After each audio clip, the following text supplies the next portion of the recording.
lost, Justice League. Curse you, Darkseid. I can still fight! Shut up, hot girl. I like soda. You haven't beaten us yet, monster. Ah, Batman, right as always. How you dodged my Omega Beams when even Superman could not remains unclear. No matter, I will simply punch you. Using your super strength, I presume. Naturally. It must be great having so many powers. Of course, but I only need the one to beat you. One, you're aware that with super strength you get a bunch of powers for free, right? I paid for none of them. That was just a figure of speech. It seems I'm unfamiliar with your pagan idioms. Very well, speak then, before I crush you into paste. Batman, what the hell are you doing? I need to tell him how stupid super strength is. We're getting destroyed right now. He needs to know. Children, please! You will all have time to squabble beneath my heel, but first, you will understand my strength. Well, to start with, strength isn't just muscle. You have bones that don't break and tendons that don't snap. That's the part that people miss, Darkseid.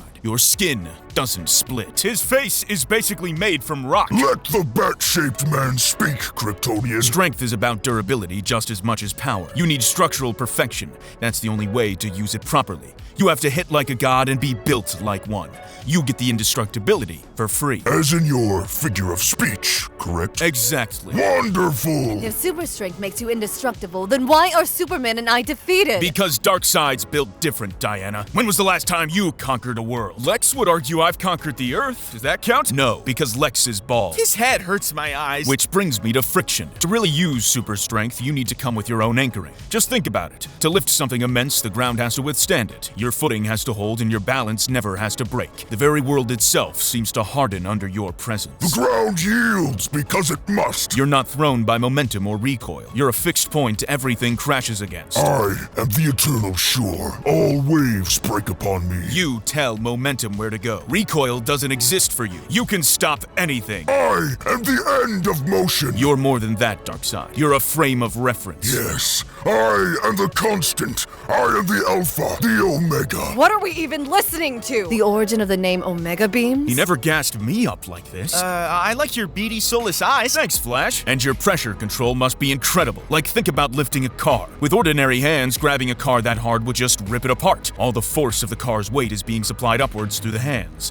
And hands are small. So that causes enormous pressure. But you don't. You can lift delicate things without shredding them, Darkseid. I can hold a skull without caving it in, usually. Of course you can. You control microscopic pressure and place it exactly where it needs to be. Your grip can choose what breaks and what survives. You know, Batman, perhaps I judged you too harshly. You have perfect feedback, perfect restraint. I mean, I'm really Superman's enemy. There's no reason we can't be friends. And then there's the impact containment. Honestly, your punches should turn streets into shrapnel, the air into a weapon. But they don't. Not unless you want them to. Finally, someone noticed. I could just airbend you all with a series of controlled punches, but that's not really my style. Was that a Last Airbender reference, you sly bastard? You know it! On the count of 3, say who your favorite character is. 1, 2, 3. Azula! Oh myself! You too?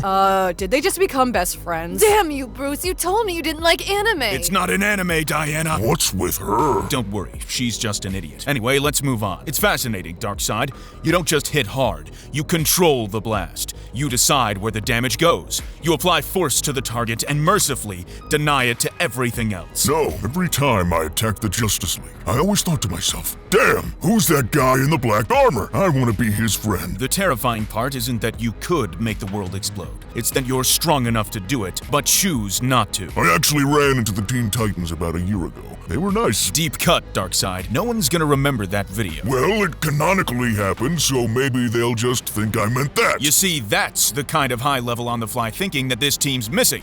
Have you ever considered being a superhero? Me? A hero? I mean, sure, I've thought about it, but it would never really work. Would it? Why the hell not? I mean, you've already shown you're stronger than these idiots. You'd be perfect. Won't people think I'm too ugly to be a hero? Ugly? Have you seen Flash? I actually didn't. I'm pretty sure he evaded my Omega Beams and ran into a wall. Yeah, that's what I have to work with. with. But it's what's on the inside that counts, Darkseid. I have a fire pit of apocalypse inside my chest cavity. Ring, ring, ring, ring. Hello? Is that my new favorite team member with a fiery heart calling me? Ah, the pretend telecommunication device. My favorite of Earth's figures of the speech. A bit heavy on the Starfire dialect there, buddy, but I'll let it slide. Just imagine it, Darkseid. Please, call me Euxus. I can't pronounce that, but anyway, you'd make the perfect hero. Think about someone falling off a building. For most of us, this isn't an easy problem to solve. If you catch them too quickly, their body will break in your hands because you're rapidly changing their acceleration. The trick is to decelerate to their speed, then grab them and gently accelerate away. But that takes time. Time they may not have. You, on the other hand, could catch someone clean, harmlessly, as if the impact itself asked for your permission first. Yes, indeed. And I would whisper something reassuring in their ears so that they never throw themselves from a roof again. What would that something be? Your work is not yet finished, child. There are still planets whose skies must blacken at your coming. Love the energy, Darkseid, but let's workshop it, okay? A workshop, yes. My ideas shall labor until it is perfected. And they told me slavery was abolished on this continent. Ha! With your skills, you could be more than just a hero. You could be Earth's infinitely violent but infinitely gentle guardian. Your super strength has given you everything you need. Indestructibility, anchoring, contact control, impact containment, heat management. Heat management? Did we discuss heat management? No one likes thermodynamics. This man speaks the truth. You're basically a being that can apply planetary forces safely. A geological event. You could shift fault lines at a moment's notice, change the spin of massive objects over time by brute force, push moons like a trolley. Nothing about your contact or footing collapses at high low. I have the feet of a blind earthbender. Another Last Airbender reference. If you had lips, I would kiss you. No homo? Big homo. It's the season to be homo. Because think about it. With you, seasons are just a suggestion. You could tilt the planet to turn winter into summer. That segue was kind of sketch, not gonna lie. You could pull continents. Shorelines become editable. Mountain ranges can be smoothed out. You could hold tectonic plates in place to prevent earthquakes. I have no idea what any of those are, but my excitement is palpable. And why stop at Earth? Your strength reaches unto the heavens, a tool for celestial mechanics. The heavenly bodies that humans have wondered at for centuries is just your playground. You could drag the moon into a different orbit to make the tides drown coastlines, move planets closer to or farther from the sun to cause mass extinction, throw asteroids like darts, eject a planet from its star, turn stars into weapons, throw comets into the sun to trigger super solar flares, and sterilize planets with light. Rearrange the solar system! Yeah, let's do it, bat-shaped man. I, Darkseid, Lord of Apocalypse, shall serve your Earth, fight by your side, shatter every enemy foolish enough to oppress your mission. Let the heavens tremble at our partnership. Phew, I thought he'd never shut up. Great idea. Keep him distracted, Bruce. At first, I thought you were doing one of those annoying science rants. You were really convincing, but you were just making time for Soups to recover, weren't you? Yeah, of course. Glad you all caught on.